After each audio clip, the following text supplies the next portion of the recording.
neste computador. Agora sim, gente. Bom dia a todos. 11 de maio de 2021, disciplina de treinamento físico.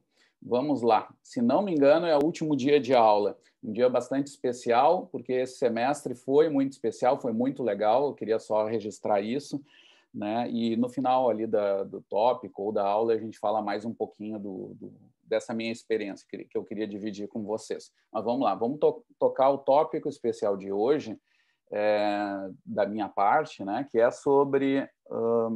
hoje eu escolhi um tema que tem a ver com um aluno, né, a aluna Natália Gomenhuca, uma aluna que se tornou uma grande amiga minha, né?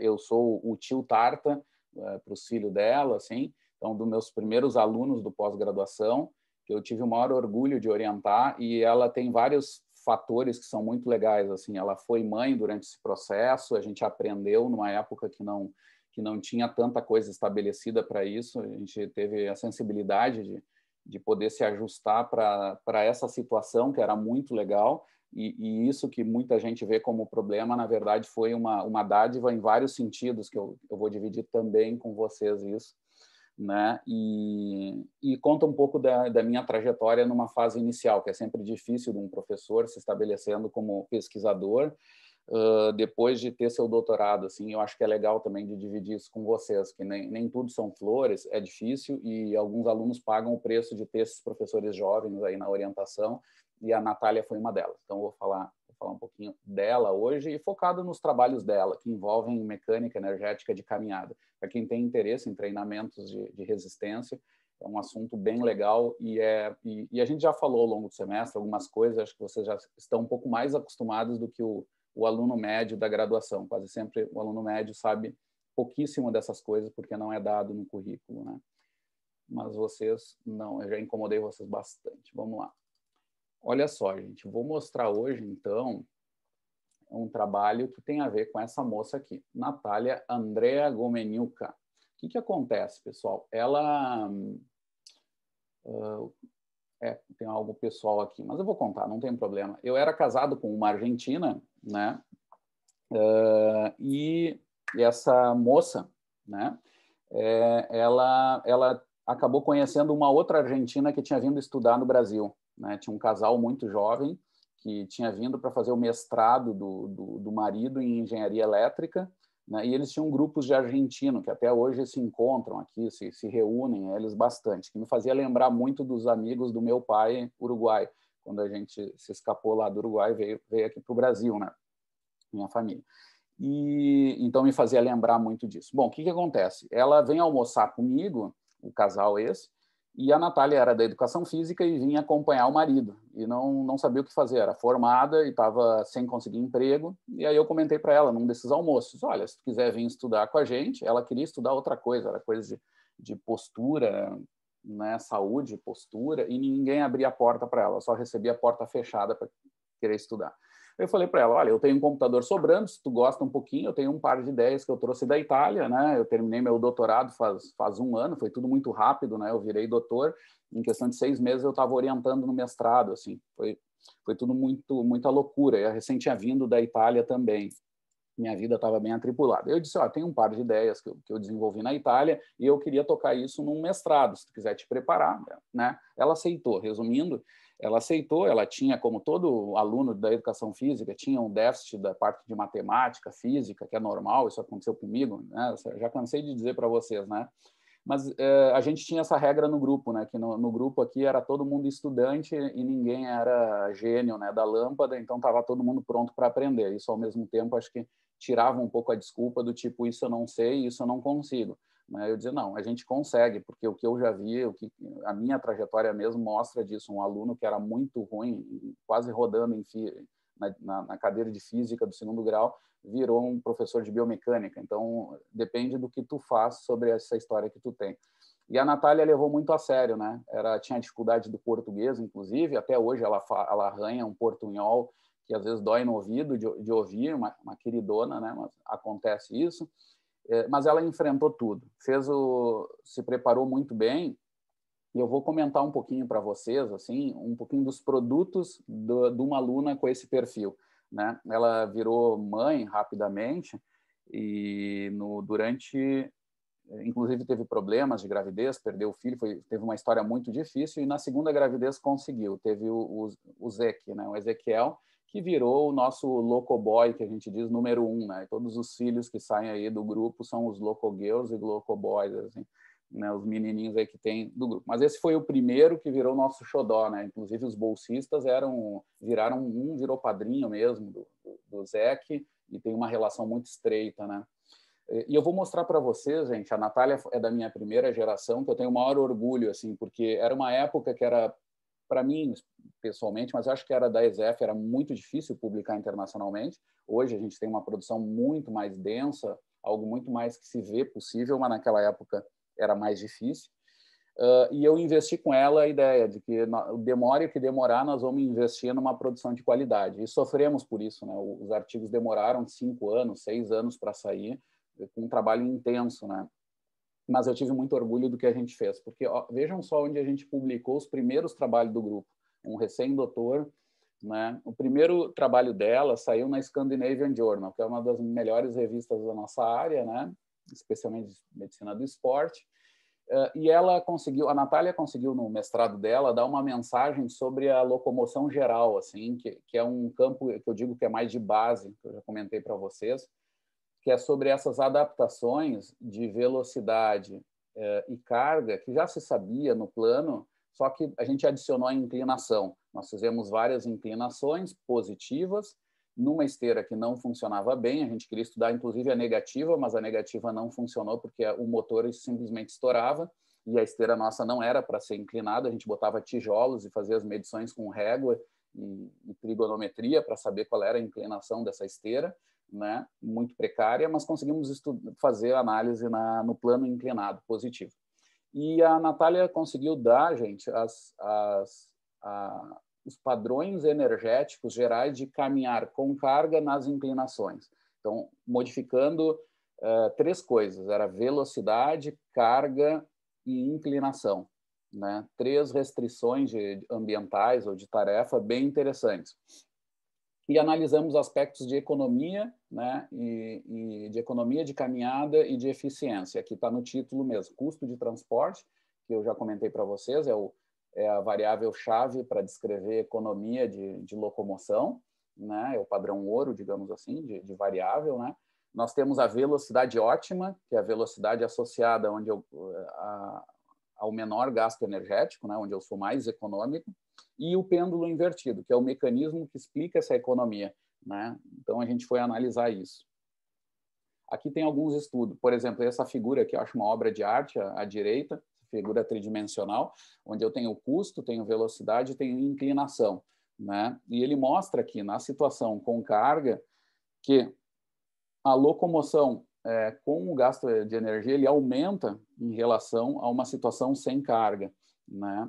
E aqui essa parte inclinada da figura ela mostra de forma qualitativa que a velocidade ótima permanece nas inclinações, ou seja, quando eu estou caminhando na inclinação eu também tenho uma velocidade onde eu vou gastar mais ou menos e não é a menor velocidade possível, né? Quase todo fisiologista, eu digo, às vezes desatento, vai dizer que é a velocidade menor, e a gente sabe que não é uma velocidade intermediária, tá? A gente foi medir isso e fomos ver que a velocidade é em torno de 3 km por hora, quando estamos nas inclinações, tá? Em 3,1, 3,2 km por hora, enquanto que no plano é 4, 4,5 km por hora. Além disso, vimos também, aqui está a mudança da velocidade, 3,4, não era 3,2, 3,4, né? E no plano 4,4. Nós vimos também outra coisa, que assim como no plano, quando eu estou no plano inclinado, a minha velocidade ótima não muda. Ou seja, eu estou lá numa prova ou fazendo uma excursão no mato com carga, né? Muita gente pode acreditar que se eu diminuir a velocidade em relação à situação sem carga, eu gastaria menos energia metabólica, mas não é verdade. Aí, a velocidade ótima no plano inclinado é a mesma, com ou sem carga. É a mesma, assim como acontece no plano. No plano já tinha sido estabelecido, não fomos nós que vimos, foi um grupo belga que tinha visto em 2005, um lindo artigo no European Journal of Applied Physiology, e nós vamos estender essa mensagem para as inclinações. Até 15% de inclinação, a velocidade ótima não se altera, né? Ela é a mesma. É a mais baixa do que no plano, é 3,4, mas não se altera, né? Muito bem. O segundo artigo do mestrado dela, que era uma coisa que a gente não queria, mas os editores pediram para tirar porque era muita informação, foi publicado no Human Movement Science, que é outra revista da nossa área mais aplicada, das melhores do mundo. Embora não tenha um fator de impacto muito alto, é uma revista muito tradicional, muito forte na nossa área. E também foi um orgulho ter os nossos primeiros alunos publicando num nível tão alto, né? Então, a Natália conseguiu mostrar aqui como esse mecanismo em detalhes funcionava na inclinação. E o que a gente viu é que o mecanismo pendular não explica tudo, toda essa energética no plano, na inclinação. No plano, sim. No plano, o pêndulo explica bem. Só que na inclinação, não. Na inclinação, em velocidades mais altas, além da ótima, o custo energético continua aumentando, né? Aumenta, né? Ou seja, tem por que aumenta? É porque o pêndulo está funcionando menos? Não, não é verdade. O pêndulo está funcionando mais. Então, o pêndulo não ajuda a explicar isso. Tem outro fator que faz gastar mais a energia. Segundo a nossa hipótese, seja relacionado às cocontrações em alta intensidade que acontecem no plano inclinado. Tá? Cocontrações são as ativações que não geram trabalho. Tá? Do trabalho, o que acontece? No doutorado, a Natália vai trabalhar com a caminhada nórdica e ela vai organizar, junto com a Elren, ela vai coordenar o projeto com idosos, né? Aqui está a Natália com o Martim, que é um marido que virou também um amigo, né? Somos amigos aí das famílias e tal. Os dois são professores atualmente na Universidade Católica de Misiones, na Argentina. A Natália tem um cargo de investigadora lá, muito bem estabelecida com a sua linha de pesquisa com exercício e câncer e caminhada nórdica, né? Nós temos uma hipótese, ela tem, né, uma hipótese de que o uso dos bastões tenha um auxílio no câncer de mama, né? Parece que tem alguns fatores ligados a exercícios mais locais que atenuam processos inflamatórios, aí tem algum mecanismo lá mais ligado a parte do câncer que teria um adicional por um exercício de membros superiores, e o bastão proporciona isso, né, esse maior exercício com os membros superiores, né? Então ela está testando essas hipóteses, mas ela ajudou muito a criar as bases disso, então fez os estudos com muito impacto social também, que eu queria dividir com vocês. Aqui tem uma atividade com a PARS, né, nos nossos parques aí, umas atividades muito legais, né? E no doutorado, pessoal, o que eu queria que vocês fizessem aqui? Como eu estou falando demais, eu vou fazer... Aqui eu paro e vou mandar vocês fazer uma tarefa. Deixa eu ver. Temos pouco aluno no final do semestre. Deixa eu tirar o compartilhamento. Pessoal, olha só. Eu vou pedir que vocês entrem nesse link aqui e leiam o resumo que está nesse link. Tá? Eu vou dar ali 1 minuto, 2 minutos para vocês procurarem nesse link o resumo do estudo, tá? Que tem, e eu vou perguntar para alguns de vocês, vou fazer aleatório aqui, uma perguntinha sobre qual é a mensagem que está nesse artigo. Tá? Cliquem ali, procurem ali, que eu já vou perguntar para vocês. E tentem ver qual é a mensagem principal do artigo. Tentem encontrar direto, traduzindo a conclusão ou lendo o objetivo dele, lendo todo o resumo, e tentem entender alguma mensagem que vocês notem que é principal desse artigo, do que tem no resumo. Eu vou clicar junto para testar aqui o link se está funcionando.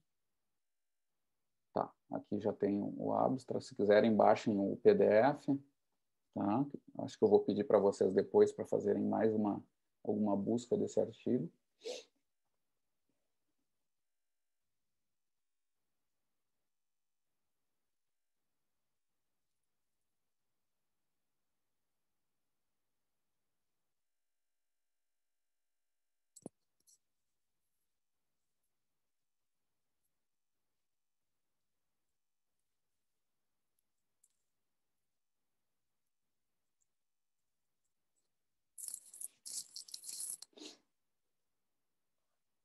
O Adriano está pedindo para entrar. Dá um tempinho aí. Show. Conseguiram abrir o link, gente? Valeu, Edilene.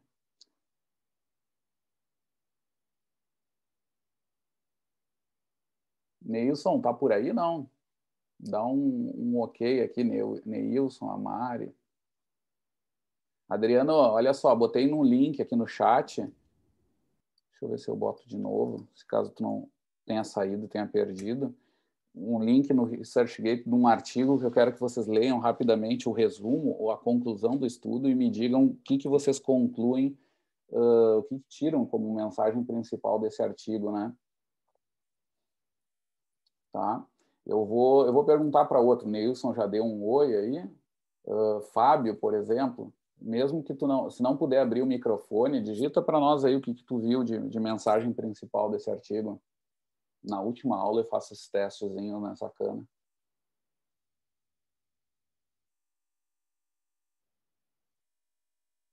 Vamos pensar assim, quais são as alternativas de onde está o Fábio? Eu quero só respostas erradas.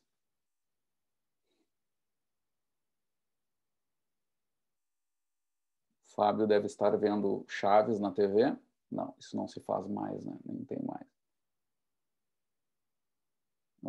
Está na academia trabalhando com seu aluno de personal.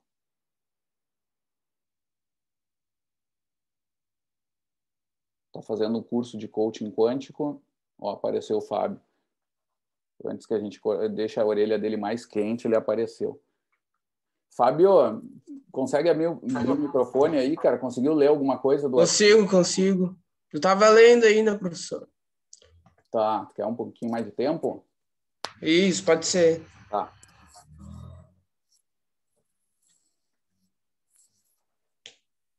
Deixa eu ver o link aqui. Bom, mas vão lendo vocês aí, não vou tirar a atenção. Vou dar mais um minuto, tá, gente? Não tá muito longo.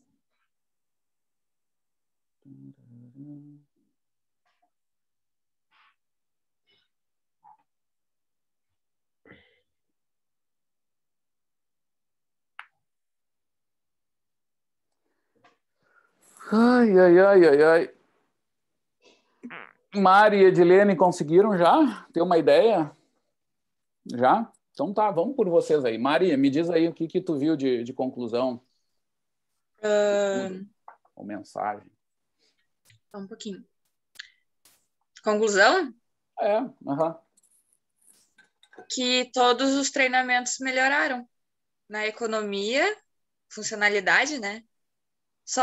Eu só fiquei curiosa, teve ali o que eu vi que teve uma coisa curiosa, e é só uma pergunta em relação ao projeto. Tanto a caminhada livre quanto a caminhada nórdica tiveram a utilização de bastão ou não? Não.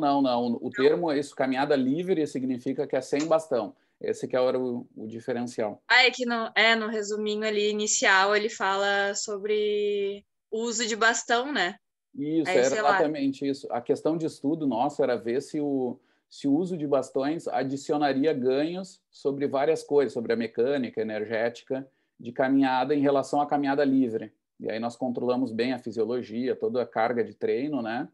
E aí comparamos esses efeitos. E a nossa hipótese não foi confirmada, assim, de certa forma, porque os ganhos tudo em geral foram muito parecidos. Teve alguma vantagem, né, que não está no resumo, é mais secundária, mas tem só uma pista ali da parte finalzinha ali que eu falei da cocontração, né? Uhum. Deixa eu ver. Alguém mais quer comentar alguma coisa que viu do artigo? Isso ali que ele fala um pouquinho. Fala, Kimberly. Aquilo que ele fala ali no finalzinho mesmo, dessa economia metabólica devido a... Foi um caso mais econômico na caminhada utilizando bastões, né? Não, mas devido à questão... Eu entendi errado, então. A cocontração A cocontração melhorou apenas no grupo que usou os bastões. Sim. Tá, não. Isso que eu fiquei na dúvida quando eu fui ler. Mas foi devido a isso que teve uma maior economia? Nesse grupo parece que sim, esteve associado. No outro grupo não, né? No outro grupo teve ganhos gerais, metabólicos, digamos, né? Aí entra um pouco do raciocínio que eu falo para vocês, do motor e da máquina, né? que às vezes o pessoal da fisiologia não tem isso muito claro, assim. O que acontece quando, o próprio treino, né? Tu faz um treino aeróbico, então, claro, tu vai, a gente sabe que tem adaptações metabólicas celulares, né? A gente tem aumento de conteúdo mitocondrial, aumento de capilarização sanguínea, a gente tem uma volemia maior, tem várias adaptações, né? Só que tem também, às vezes, alterações mecânicas que vão tornar a pessoa mais econômica, não só por causa da parte celular e parte mais do motor, entendeu? Mas muitas vezes por causa da melhora da máquina.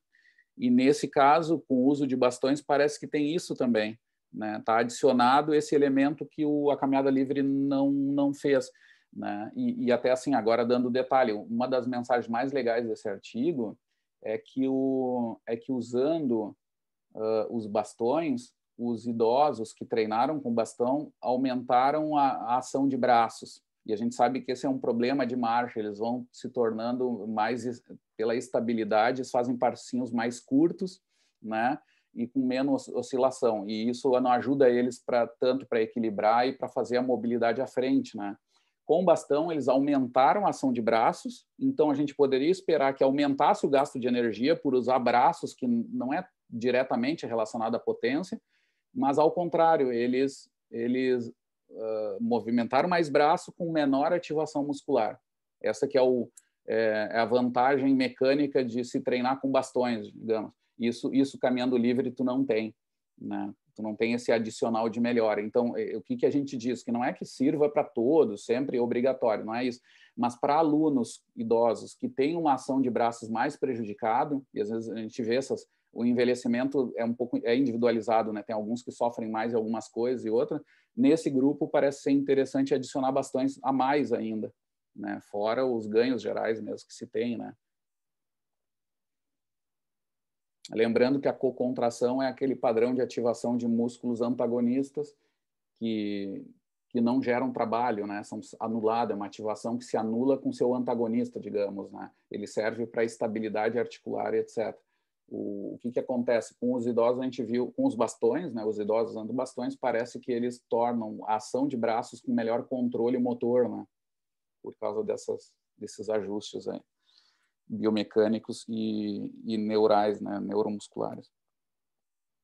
Isso é uma mensagem. Outra mensagem que não está no resumo também, mas que eu acho legal de trazer, é que esse aqui é o primeiro estudo da literatura que mostra que, além de ganhar, eles aumentarem a VAS deles, a velocidade autoselecionada, que é um desfecho super importante de funcionalidade, né?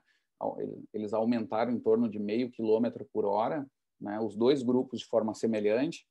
Os dois grupos também, foi a primeira evidência que mostrou que eles melhoraram também a VOC deles, que é a velocidade ótima de caminhada, que não é exatamente a mesma coisa, né? A VOC é a velocidade onde eu gasto menos energia.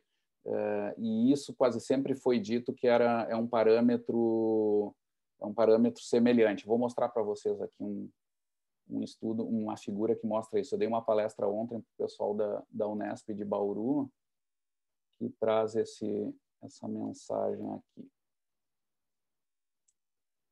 Deixa eu voltar aqui, peraí. Share screen. Tem, prof, ali nas limitações do estudo, eu Sim. vi que eles fizeram um treinamento ao ar livre, depois o teste na esteira. Eles não sentiram, assim, diferença ou ficaram com algum receio de fazer isso? Não, Edilene, é boa essa pergunta, tá? E eles têm mesmo, até atleta a gente diz que é o efeito laboratório, efeito jaleco, né?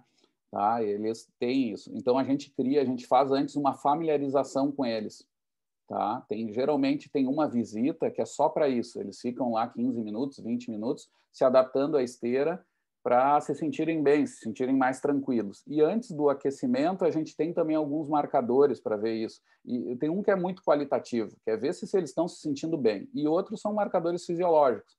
Por exemplo, no consumo de oxigênio, quando a gente coloca o equipamento neles, a gente percebe assim, tem uma coisa que aparece, que é o VCO2 lá nas alturas, é porque eles estão hiperventilando. Então, o avaliador que já é experiente já fica olhando para isso. E a outra, que é mais fácil ainda de ver, é a frequência respiratória. caras deveriam estar 20, 15, né, ritmos de respiração por minuto, e eles estão a 30, 40, aí tem alguma coisa errada. E eles, claro, já se percebe a olho, mas tu vê ali também, né? Tá? Mas isso a gente tenta controlar. Isso, Edilene, é uma boa pergunta.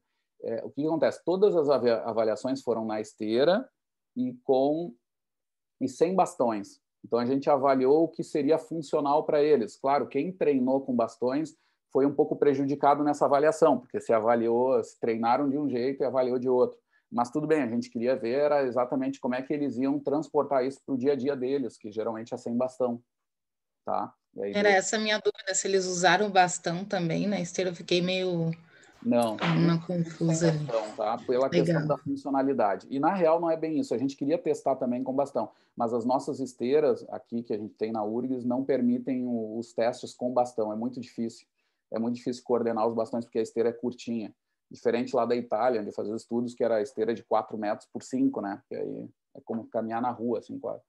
Mas, gente, deixa eu mostrar essa curva aqui para vocês, do idoso e do jovem, que eu estava mostrando ontem para um grupo lá do professor Fábio Barbieri.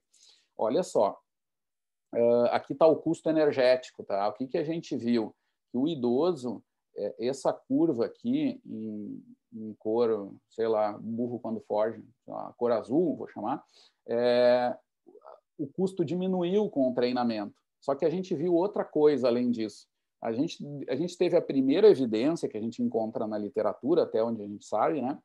Que essa curva toda aqui, ela além de ir para baixo, baixar, que é ganhar economia, a gente viu que essa curva se deslocou para a direita, a curva como um todo. Então, a velocidade ótima de caminhada, que é aqui, do idoso, ela se deslocou para cá, 0,5 km por hora. E isso é uma outra vantagem também funcional. Eles aumentam a sua VAS, a velocidade autoselecionada, que já é mais baixa do que jovens, só que eles aumentam a própria VOC deles, eles têm toda uma alteração que até agora a gente especulou que seja por causa do treino específico. Eles caminhavam mais em velocidades mais rápidas. Então, a gente acha que teve alguma adaptação maior nas velocidades um pouco mais rápidas do que nas baixas, por um treino específico. Isso já se mostrou, já foi visto na corrida, né? Então, a gente acha que tem esse... Por isso que a curva mudou um pouquinho de cara e essa parte baixa da U se deslocou para cá, mais para cá, para a direita. Tá? Essa curva aqui é muito legal, gente. A Nathan mostrou isso num outro estudo também, que aqui tem uma terceira dimensão, que seria o VO2 máximo dos idosos, ó, que vai reduzindo o VO2 máximo deles conforme aumenta a idade deles. Tá? Ou seja, eles têm uma região de caminhada mais curta, né, com o envelhecimento. Né? Então, se tu tem lá 70 anos, 80 anos, veja onde passa a curva de isopotência, a gente chama, que seria uma terceira dimensão. Essas linhas aqui, imaginem que é como se fosse um mapa, aqueles de geografia de altitude de montanha, tá? E conforme eles vão se deslocando para cá, eles estão subindo a montanha. É a terceira dimensão do gráfico, é profundidade, tá? Então, aqui ele mostra, ó, que o VO2 máximo do idoso, que é mais baixo, o valor é mais baixo, o VO2 muito baixo aqui, eles limitam a velocidade de caminhada desses idosos. Tá? Eles vão cada vez limitando mais, vão jogando ele mais para cá, mais para velocidades mais baixas, mais para a esquerda, digamos, do gráfico. Com o treinamento, que a gente mostra aqui, que isso aqui pode ser alterado. A gente pode ganhar aqui em torno de uns 10 anos, mais ou menos, seria nesse jogo de velocidades. Tu consegue fazer velocidades um pouco maiores, porque teu VO2 máximo aumenta. Tá? Isso é outra mensagem que se tem além da economia. A economia está aqui explícita na curva que vocês estão vendo, tá? Do jovem e do idoso. Né? E as velocidades, o custo metabólico em função da velocidade de caminhada. Né? Mas também tem um motor, a potência desse motor, que tem a ver com o percentual do VO2 máximo em que eles vão trabalhar, que cada vez vai se diminuindo mais com a idade. E o treinamento é um forte auxiliar para reduzir pelo menos reduzir a taxa desse processo, né? Tá, isso aqui para quem gosta de envelhecimento, aí, o Ramiro, etc., é uma curva bem legal. Tá, gente? Ok. Voltando aqui, então, o estudo teve esse porém aí também sobre sobre a velocidade ótima, né? Foi o primeiro estudo que mostrou uma melhora da velocidade ótima com a Natália Gomenhoca, tá? A Natália foi uma guerreira, assim, porque teve família no meio, né? O grupo apoiou muito ela, assim, foi um exemplo de como na ciência a gente pode ter essa sensibilidade, mesmo com o tempo dos trabalhos um pouco diferentes, tá? Mas a gente viu que toda essa relação foi muito legal. Para vocês terem uma ideia, o Martim, que virou um amigo pessoal meu, por exemplo, ele é um engenheiro que fez mestrado e doutorado na área de transmissão de energia, né, modelos teóricos sobre isso. Então, é um grande programador. Vocês imaginam o quanto que ele nos ajudou nos modelos matemáticos mais pesados, né? Quando a Natália tinha muita dúvida, ela vinha com as folhas de caderno de como resolver um problema lá da análise de dados que envolvia uma matemática bem complicada para isso aí. E o Martim ajudou muito. Então, isso mostrou também, gente, que como até essa relação nossa mais humanizada e mais generosa, ela forma uma rede de trabalho em volta da gente, que as ajudas vêm, assim, né? As pessoas se sensibilizam. O Martim, que era um engenheiro, nos ajudava, às vezes, nas primeiras aulas com os idosos. Embora não pudesse ser professor, ele ajudava ali na questão de segurança, que tinha alguns alunos nossos que não conseguiam caminhar direito, tinha risco de segurança. Então, ele acompanhava eles, assim. Então, virou um trabalho muito legal, assim, vários exemplos pequenos, assim, de coisas pequenas que foram de generosidade muito grande, assim. E, junto disso, com uma ciência muito boa, né? Uma produção que nos deixa bem orgulhosos, até com um nível de citação muito bom desses trabalhos que eu mostrei para vocês. Tá? Só queria dizer a última coisa, no trabalho de doutorado dela, a gente teve outra característica, a gente aprendeu um pouco mais sobre o Open Access, e aí a gente mudou o foco.